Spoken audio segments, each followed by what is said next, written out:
sound. A given sound is characterized by its loudness and pitch. This helps us to differentiate one sound from another.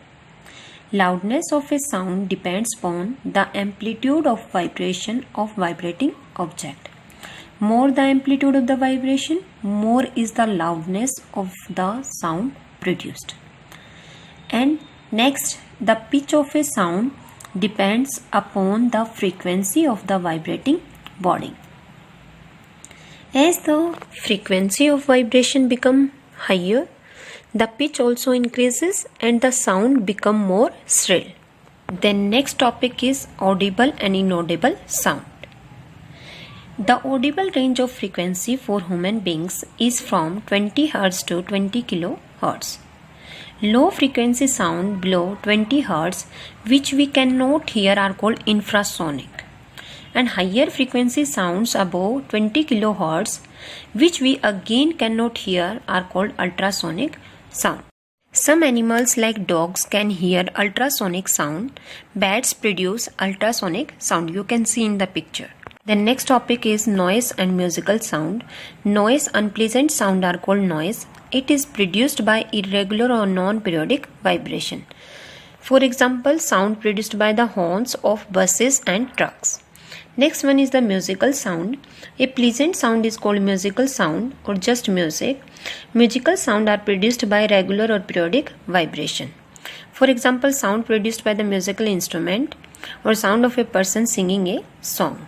The next topic is noise pollution. The presence of excessive or unwanted sound in the environment is called noise pollution.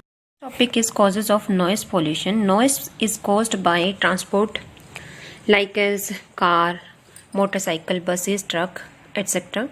Industrial noise, industry, factory and other commercial business cause high intensity sound that pollute the environment. Third one is the construction noise also. Construction of houses, industry, various architecture also lead to the sound pollution. Bursting of cracker, firework, that also lead to the noise.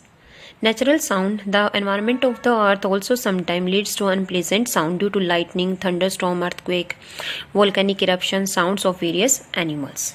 Point is harmful effects of noise pollution. Noise pollution causes many health problems like as lack of sleep, hypertension, insomnia, lack of memory, stress, irritation and even nervous breakdown. It can lead to temporary or permanent hearing loss in human beings as well as animals. Next topic is measures to limit noise pollution. Prevention of the noise pollution. Noise pollution can be reduced by using silencer in vehicles, industrial machine and home appliances, reducing use of vehicle horn, running TV, radio and musical system at low volume. Planting of trees along roads and buildings also help to reduce noise pollution. Next point is hearing impairment. Hearing loss, also known as hearing impairment, is partial or total inability to hear. A deaf person has little to no hearing, and partial disability is generally the result of a disease, injury or age. By learning sign language, such person can still communicate effectively. Sign language is a language that uses manual communication to convey meaning. People with partial hearing loss generally need a hearing aid. Hearing aid is an electronic battery operated device. It receives sound through its microphone which convert these sound waves to electrical signals. These signals are amplified and given to the speaker of the hearing aid. Thank you to all my students.